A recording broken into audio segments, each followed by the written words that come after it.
Quelles sont les priorités environnementales du gouvernement Sama Lukonde Kyenge?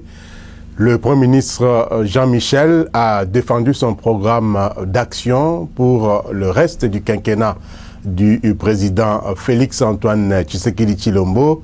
Mais en ce qui concerne les aspects environnementaux, en tout cas, les priorités sont énormes et le Premier ministre l'a dit devant les députés qui ont répondu présent pour la circonstance. Je vous propose de suivre un extrait de l'intervention du Premier ministre Jean-Michel Sama Lukonde, et c'était ce 26 avril 2021 devant les élus du peuple pour défendre son programme d'action gouvernementale. Suivez. Sur le plan de l'environnement et du développement durable, au vu de sa position stratégique au cœur de l'Afrique et de ses immenses ressources naturelles, la République démocratique du Congo est appelée à jouer un rôle plus qu'important dans la transition énergétique mondiale et la lutte contre le changement climatique.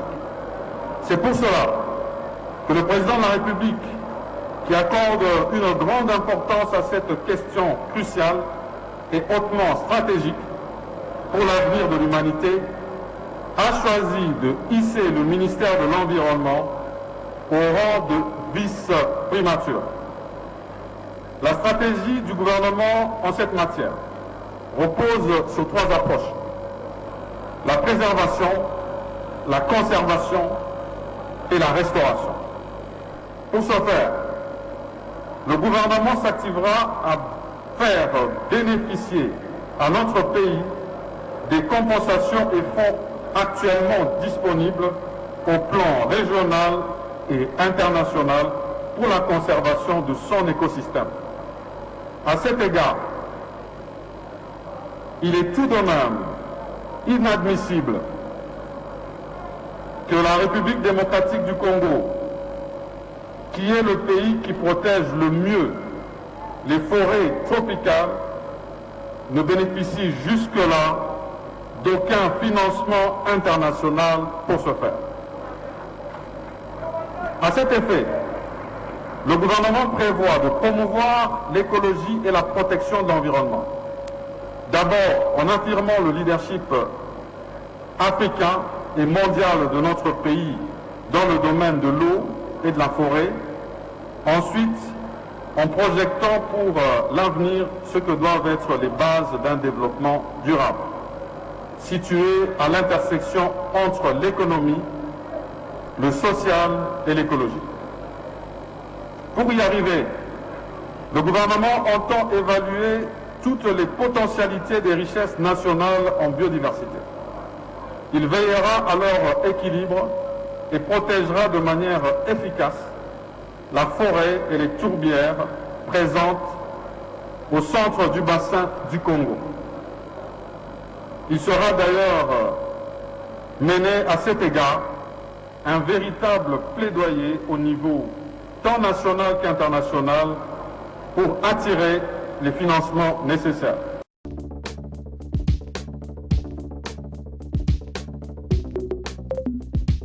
Je voudrais souligner, Excellence Madame la Vice-Première ministre, quelques grands chantiers qui vous attendent dans ce ministère. Le premier chantier, c'est de rendre effectif le programme du Président de la République dénommé 1 milliard d'arbres à l'horizon 2023. Nous avons commencé et ce chantier, vous allez, j'en suis convaincu, le poursuivre.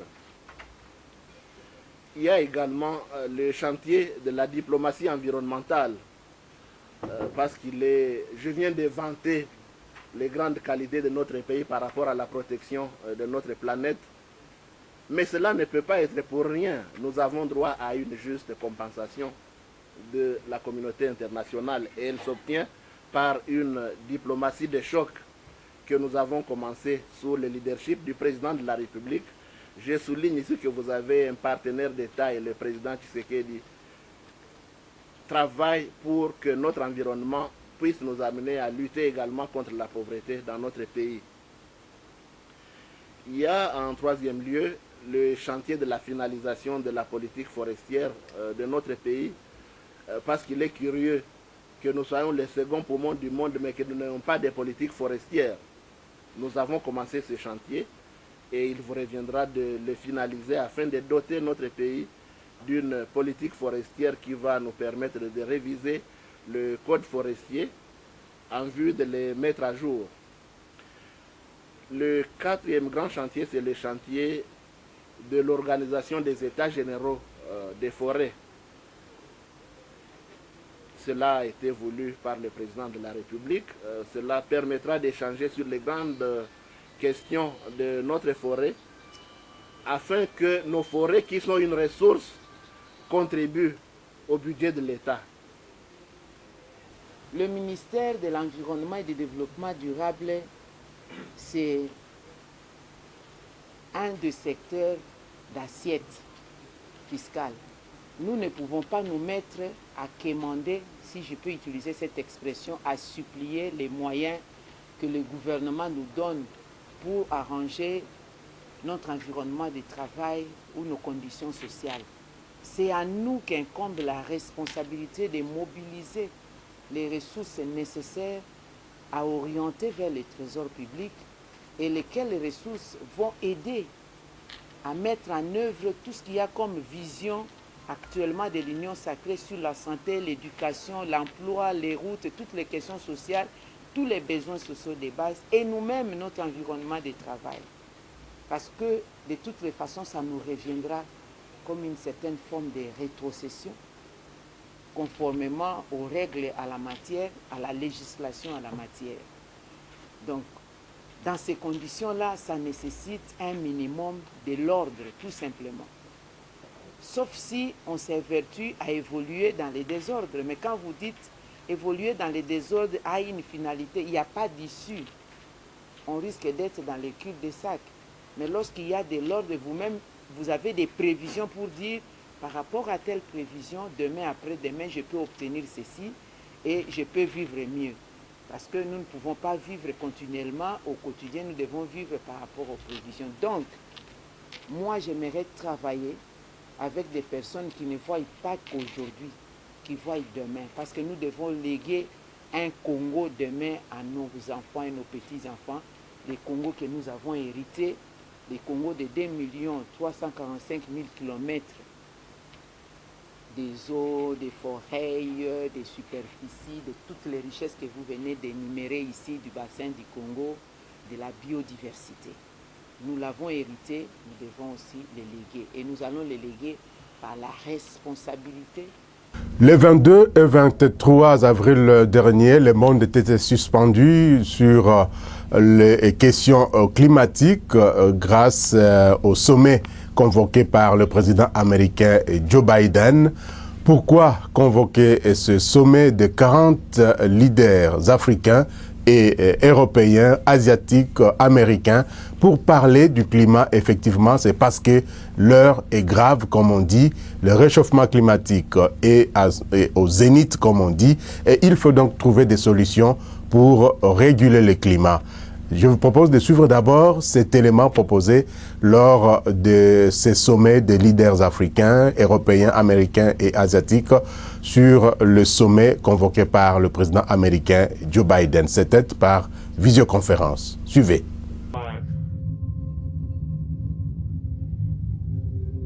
All of a sudden, you can see the whole sphere, a great, gigantic blue ball covered with a white lace of clouds. It was spectacular.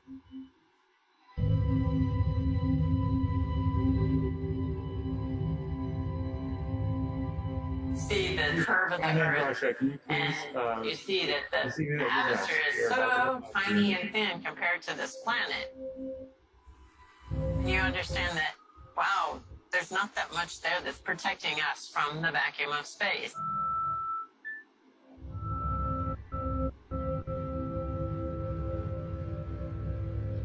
Here we are going 17,000 miles an hour over this incredibly beautiful planet. Voilà, à une vitesse de 17 000 miles à l'heure, voyons cette magnifique planète, cette bande iridescente.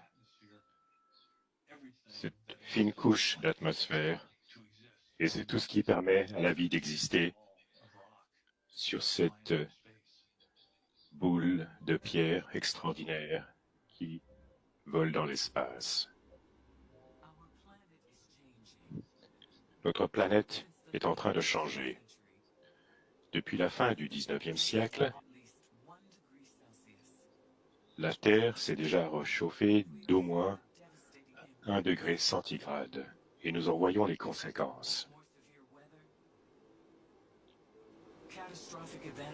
Plus d'intempéries, d'événements catastrophiques et des défis à la vie elle-même. Le degré de réchauffement de la planète dépend de nous. La prochaine décennie sera critique. Nous devons changer de direction et réduire la hausse des températures de 1,5 degré. Ainsi, nous pourrons protéger les écosystèmes, la faune et la flore, nous protéger contre la chaleur, les tempêtes, pour créer un monde équitable et créer de nouvelles opportunités économiques pour tous. Les défis sont clairs. La pollution, la question qui se pose, comment peut-on avancer assez vite pour rester sur la bonne voie? De mon point de vue, nous avons attendu trop longtemps. Nous ne pouvons plus patienter. Comment peut-on apporter des changements plus importants, plus audacieux qu'auparavant? Nous devons transformer le monde. Nous devons avoir des ambitions plus fortes. Comment peut-on créer de nouvelles opportunités économiques pour assurer la transition?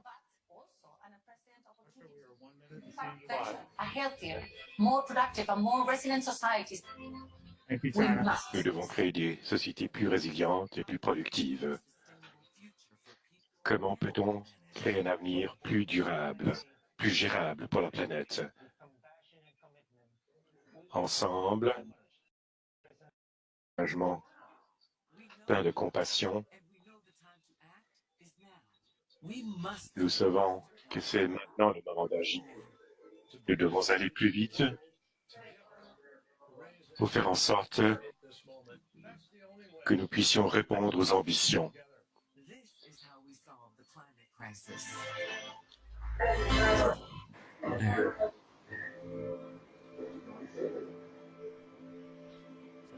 Comme je vous l'ai dit tantôt, plus de 40 présidents, secrétaires généraux, chefs de gouvernement et autres responsables des pays africains, européens, américains et asiatiques ont répondu présents à ces sommets convoqués par le président américain Joe Biden.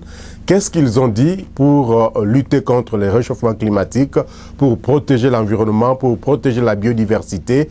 Je vous propose d'abord de suivre le président hôte Joe Biden qui a donc planté les décors pour que tous les pays, en tout cas, s'érigent ou s'engagent de lutter contre les changements climatiques parce que nous courons vers la catastrophe. Je vous propose de suivre le président américain Joe Biden dans cet extrait de son discours. Bonjour à tous, rebonjour tout le monde. Comme je le disais ce matin, nous devons de commencer à relever le défi du changement climatique en reconnaissant que tous les pays ont une responsabilité et tous les pays sont en situation de risque. Les ouragans et les feux de forêt ne s'arrêtent pas aux frontières. S'attaquer ensemble au climat et au changement climatique n'est pas simplement la chose juste à faire, c'est également dans l'intérêt de tout un chacun. En relevant ce défi, nous devrons mobiliser des financements dont l'échelle est sans précédent. Le secteur privé le reconnaît déjà. Le secteur privé sait que le changement climatique constitue une menace. Le changement climatique représente également l'une des plus grandes possibilités de création d'emplois de toute l'histoire.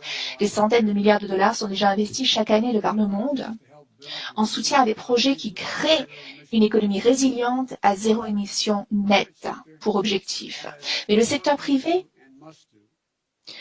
peut et doit en faire davantage. Et soyons clairs, même ainsi, Le secteur privé ne pourra pas relever ce défi à lui seul. Les gouvernements devront monter au créneau et prendre la tête de ces efforts.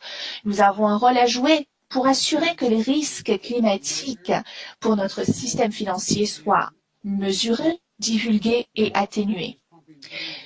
Si les financiers de Wall Street investissent des milliards dans une société susceptible de chavirer lors de la prochaine grosse tempête, et nous savons pertinemment qu'il y en aura une, Wall Street doit dire clairement le risque qu'elle prend. Ces fonds investis proviennent souvent des deniers durement gagnés et épargnés toute une vie durant par nos citoyens, nos travailleurs. Mais nous pouvons agir de manière à les protéger. Nous devons pouvoir les aider à se protéger contre les baisses et à profiter des hausses du système financier. J'ai demandé à mon équipe d'élaborer une approche pour ce faire. Nos pays doivent tous s'unir pour modifier les politiques en matière d'investissement public également. Pour qu'on investisse dans les technologies pionnières, pour qu'on mette finalement un terme aux subventions de carburant et pour qu'on aide les pays les plus vulnérables, à savoir ceux qui sont le moins responsables de la crise climatique, à prendre en charge les impacts dévastateurs. Nous devons aider les économies en développement à passer directement aux technologies propres de demain. Nous devons mobiliser les milliers de cette occasion pour que nous puissions nous engager sur la voie de l'énergie propre et la création d'emplois. Il s'agit bien plus que de la création et du développement de nouveaux secteurs. Il est question également de stabilité régionale, de sécurité alimentaire et d'équité entre les genres et d'équité raciale.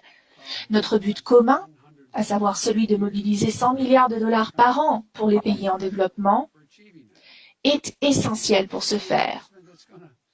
C'est un investissement qui produira des dividendes considérables pour Dr. Chaka. Pour contribuer à l'atteinte de ce but, les États-Unis doubleront d'ici 2024 leur aide financière publique annuelle aux pays en développement pour le climat par rapport au financement de la deuxième moitié du mandat Obama-Biden. En même temps, nous avons l'intention de tripler nos financements publics pour l'adaptation au climat dans les pays en développement d'ici 2024, en reconnaissant que les dividendes que ce financement générera pour éviter les catastrophes et les conflits. Notre société de financement développement, la DFC, s'engage en faveur de zéro émission nette dans son portefeuille tout entier d'investissement d'ici 2040 et a augmenté ses investissements axés sur le climat pour qu'ils représentent 33% de la totalité des nouveaux investissements dès 2023. En outre, aujourd'hui, nous lançons le tout premier plan de financement international. Il s'agit de notre vision en matière de financement de la réponse climatique mondiale coordonnée. Ce plan dresse la liste des mesures particulières que les administrations publiques américaines adopteront pour accroître la quantité comme la qualité de leur financement climat. Ce plan va en outre nous aider à encourager le secteur privé à contribuer davantage aux solutions climat dans les pays en développement, comme ici même. L'heure est à l'urgence, les bonnes idées et les bonnes intentions ne suffisent plus. Nous avons besoin d'assurer que les financements soient au rendez-vous, publics comme privés, pour agir face au changement climatique et pour que nous puissions saisir cette occasion propice à de bons emplois, des économies fortes et un monde plus sûr. Je suis confiant quant au fait que nous allons pouvoir le faire ensemble. Et je me réjouis des progrès que nous allons réaliser ensemble lors de la rencontre d'aujourd'hui. Et puis, vous le savez, le président de la République, Félix-Antoine Tshisekedi Tshilombo, a également pris part à ces sommets virtuels sur le climat. Qu'est-ce qu'il a dit? Mais sachez qu'il a vanté d'abord les efforts fournis par la République démocratique du Congo dans le cadre de la lutte contre les changements climatiques, avec bien sûr les forêts, les tourbières, les ressources en eau, les ressources hydriques comme on les appelle, mais le président a indiqué qu'il faut que la République démocratique du Congo puisse bénéficier des retombées de la manne qui est là dans le cadre des efforts consentis par les pays dans la préservation de la biodiversité, dans la préservation des forêts, mais aussi il a parlé en tant que président de l'Union africaine. Le bassin du Congo également était au rendez-vous dans ses propos. Je vous laisse suivre l'intervention du président de la République, Félix-Antoine Tshisekedi Tshilombo, à ce sommet virtuel sur le climat convoqué par le président américain Joe Biden. Monsieur le Président des États-Unis d'Amérique, Excellences, Mesdames et Messieurs les chefs d'État et de gouvernement, je suis particulièrement honoré de prendre part à cet important sommet virtuel sur le climat initié par le président Joe Biden. Cette initiative est d'autant plus importante qu'elle se tient en ce jour symbolique de la journée de célébration de la journée de la Terre. J'aimerais également saisir cette opportunité pour adresser au nom de la République démocratique du Congo ainsi qu'au nom de l'Afrique nos sincères félicitations à l'endroit des États-Unis d'Amérique et à son président pour la noble décision prise de réintégrer l'accord de Paris sur le climat. L'Afrique est un des continents les plus affectés par les effets néfastes du changement climatique. En effet, le changement climatique a pour corollaire d'influer négativement sur le développement socio-économique, la paix et la sécurité, hypothéquant ainsi, in fine, le bien-être des populations et des générations futures. C'est pourquoi mon pays, tout comme l'Afrique, réitère ici leur engagement à mettre en œuvre l'accord de Paris, ainsi qu'à contribuer de ce fait à la lutte globale contre le changement climatique dans le contexte du développement durable et de la réduction de la pauvreté. Pour la République démocratique du Congo, cette mise en œuvre se traduit entre autres par une contribution déterminée à l'échelle nationale qui prévoit une réduction de 17% des émissions de gaz à effet de serre à l'horizon 2030. Cette contribution se chiffre à environ 21 milliards de dollars et prend en compte aussi bien des actions d'atténuation que d'adaptation. À ce propos, eu égard à l'important potentiel forestier dont dispose la République démocratique du Congo, nous nous attelons à mener des actions qui permettent non seulement la protection de nos forêts, mais aussi leur gestion efficiente, tout en nourrissant l'ambition de restaurer notre couvert forestier à 63% à l'horizon 2030. Parmi ces actions figure notamment l'ambitieux programme intergénérationnel de reforestation qui prévoit de planter 1 milliard d'arbres d'ici 2023 sur toute l'étendue de notre territoire national. Conformément à la révision de l'accord, conformément à la révision actuelle de l'accord qui intégrera désormais les impératifs à la préservation de la biodiversité, des tourbières, ainsi que d'autres secteurs additionnels émetteurs tels que l'énergie, les déchets et le transport multimodal, nous poursuivons l'objectif de découler l'utilisation des ressources forestières des secteurs importants de l'économie nationale, dont l'énergie et l'agriculture. Outre ces résolutions, nous avons levé l'option de valoriser notre immense mix énergétique renouvelable constitué de l'hydroélectricité, de la photovoltaïque solaire, ainsi que de l'exploitation durable de nos réserves en métaux stratégiques verts, essentiel qui contribuera sans aucun doute à la décarbonisation de notre économie. En tant que président en exercice de l'Union africaine, il ne fait aucun doute que dans mon esprit, les pays africains font partie de la solution pour pallier les effets du changement climatique. En tant que président de la République démocratique du Congo, je m'emploie à protéger au mieux les forêts tropicales du bassin du Congo, ainsi qu'à travailler avec nos voisins et la communauté internationale pour ce faire. Ces forêts sont d'une importance critique à l'échelle mondiale. Plus vaste que l'Alaska, à titre d'exemple, elles s'étendent sur 6 pays d'Afrique centrale et forment le bassin du Congo qui contient près de 2 millions de kilomètres carrés de forêts tropicales. Le bassin du Congo abrite également le plus grand complexe de tourbières tropicales de la planète, contenant 30 milliards de tonnes métriques de carbone, soit 3 années d'émissions mondiales.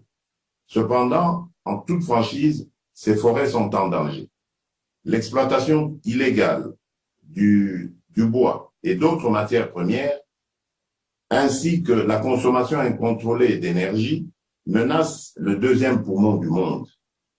Nous pouvons améliorer la vie des personnes vivant dans ces zones en combattant les activités de corruption et en mettant en œuvre une production d'énergie durable et de meilleures pratiques agricoles. La République démocratique du Congo essaye de faire sa part, mais à vrai dire, nous pouvons faire davantage avec le soutien de la communauté internationale.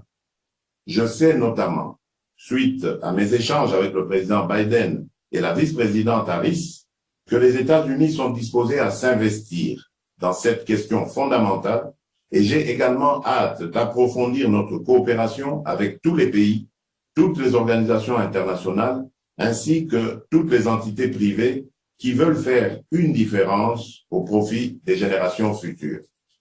Les mécanismes financiers existants ne permettent pas l'atteinte des objectifs de l'accord de Paris, ni par leur dispositif, ni par leur coût de mise en œuvre. Le prix actuel du carbone forestier fixé à 5 dollars la tonne n'est ni équitable ni réaliste. En outre, l'atteinte de la neutralité carbone ne pourra se matérialiser sans la prise en compte de la conservation et de la régénération des forêts. À cet effet, un prix juste du carbone forestier qui intègre les opportunités abandonnées devrait s'élever à au moins 100 dollars la tonne. Il est important que ce sommet accélère la mobilisation de ressources financières additionnelles et conséquentes. Cela exige aussi de simplifier les procédures d'accès au financement climatique pour les pays les moins avancés, dont la majorité se trouve en Afrique.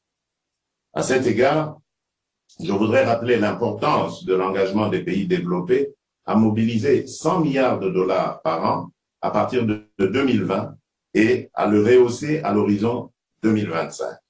Enfin, je formule le vœu que ce sommet permette de baliser le chemin de la 26e conférence des parties à la Convention cadre des Nations Unies sur le changement climatique. Je vous remercie de votre attention. Nous allons terminer cette actualité de ce sommet sur le climat convoqué par le président américain Joe Biden par une indigène qui a parlé au nom de l'association des femmes autochtones du Tchad. Elle s'appelle Hindou Oumarou Ibrahim. Elle a donc évoqué les efforts fournis par les indigènes, par les autochtones, le peuple autochtone, dans la préservation des écosystèmes, non seulement au niveau du Tchad, mais aussi à travers l'Afrique centrale, à travers l'Afrique, toute l'Afrique, pour lutter efficacement contre les changements climatiques. Ces peuples autochtones sont donc les premiers gardiens des forêts, comme on les appelle, et je vous laisse suivre l'intervention de Madame Hindou Oumarou Ibrahim, qui est de l'association des femmes autochtones, peuple autochtone du Tchad. Oui, merci beaucoup, Mike. Et je souhaite remercier le président Biden de m'avoir invité pour parler de cette question très importante, à cette époque importante pour nous tous, pour mener cette réflexion par rapport à l'harmonie avec la nature. Moi, je pense que vous êtes en position de leadership en matière de changement climatique. Ça, c'est tout à fait important. Bien sûr, en tant qu'Africaine, je dois dire que nous sommes tous impliqués. Vous êtes intelligents parce que vous devez comprendre, nous les peuples autochtones, nous ne pouvons pas résoudre cette situation dans laquelle nous avons été placés. Donc, j'apprécie beaucoup que vous ayez invité cette femme autochtone à participer à ce panel quant à savoir que nous pouvons tous œuvrer ensemble. Et en effet, nous représentons 5% de la population mondiale, mais nous représentons 80% de la biodiversité mondiale. Protéger la nature, pour nous, n'est pas une politique. Il s'agit de notre manière de vivre. Et nous devons trouver des résultats. La gestion des écosystèmes par les peuples autochtones assure une meilleure protection qu'un plan national. Nous protégeons la nature malgré l'accord de Paris. Nous savons tous que d'après le GIEC, la recherche, nous représentons 80% de la solution pour une solution décarbonée. Cela vient de la protection de la nature. Permettez-moi de vous citer des exemples. Dans ma communauté, dans ma zone pastorale du Sahel, nous avons l'agriculture et nous avons déjà des émissions à net zéro, nous les peuples autochtones. Et nous sommes déjà en train de réaliser le but, pas en 2050. Nous faisons cette protection tout de suite. Et en même temps, c'est l'agriculture nationale qui émet 20 à 50% de la communauté. Nous sommes déjà en train de produire une économie décarbonée. Et cette expertise existe auprès de notre communauté. C'est pourquoi je dis, nous sommes intelligents. Vous êtes intelligents parce que vous devez agir. Mais en outre, vous avez de la chance parce que les peuples autochtones, comme toutes mes sœurs, peuvent le démontrer. Nous sommes prêts à dire oui et à partager nos solutions. Nous sommes prêts à renforcer les capacités pour créer cette alliance de pays. Nous, les peuples autochtones, nous n'avons pas des doctorats, mais nous avons nos connaissances traditionnelles. Nous avons nos grands-mères. Nous avons les choses que peuvent expliquer nos grands-mères en matière de forêt et de feu. Comment nos grands-mères peuvent comprendre les technologies net zéro du Sahel. Ce sont elles qui peuvent montrer la marche à suivre sur la base de l'observation de la nature. Qu'il s'agisse des migrations ou de la position des nuages, nous avons ces connaissances traditionnelles qui nous permettent de assurer la résilience de nos communautés, car nous savons écouter ce que nous dit la Dame Nature. Nous savons aussi que l'adaptation est nécessaire à tout de suite, plus que jamais, parce que dans mon pays, le Tchad, l'eau est déjà partie, a disparu avec le lac Tchad. Les températures augmentent à plus de 1,5 degré. Par rapport à l'accord de Paris. Donc oui, vous avez de la chance, parce que nous allons apporter nos solutions, mais nous avons aussi des conditions, parce que nous voulons de l'aide. Nos conditions sont les suivantes. Premièrement, le moment est venu pour que les gouvernements locaux, les autorités, passent à l'action et arrêtent de tuer nos terres agricoles. Cela est nécessaire maintenant. Deuxièmement, nous voulons être assis autour de la table. Donc, les chefs d'État, les maires et autres, tous ces dirigeants doivent s'asseoir autour de la table avec nous et discuter de ces problèmes, car nous n'avons qu'une seule planète. Et finalement, nous voulons assurer la coordination. Nous représentons un pourcentage de la solution. Nous représentons 80% des terres, mais le financement du climat et la protection des écosystèmes ne représentent que 1%. Donc, le moment venu que les banques de développement et les agences consacrent au moins $1 milliard aux peuples autochtones et des solutions menées par ces peuples. Donc, mon dernier mot est le suivant à tous les membres du panel. Continuez d'être intelligentes et vous pourrez compter sur les peuples autochtones pour résoudre la problématique du changement climatique. Merci de cette opportunité. RDC Environnement reviendra bien sûr la semaine prochaine, toujours avec le même plaisir. Merci à Céline Boumba et merci à vous qui avez suivi cette émission. Bonne suite de programmes sur votre chaîne. Prenez soin de vous, mais surtout, prenez soin de votre environnement. Au revoir et à très bientôt pour d'autres aventures environnementales de la RDC et d'ailleurs à travers le monde.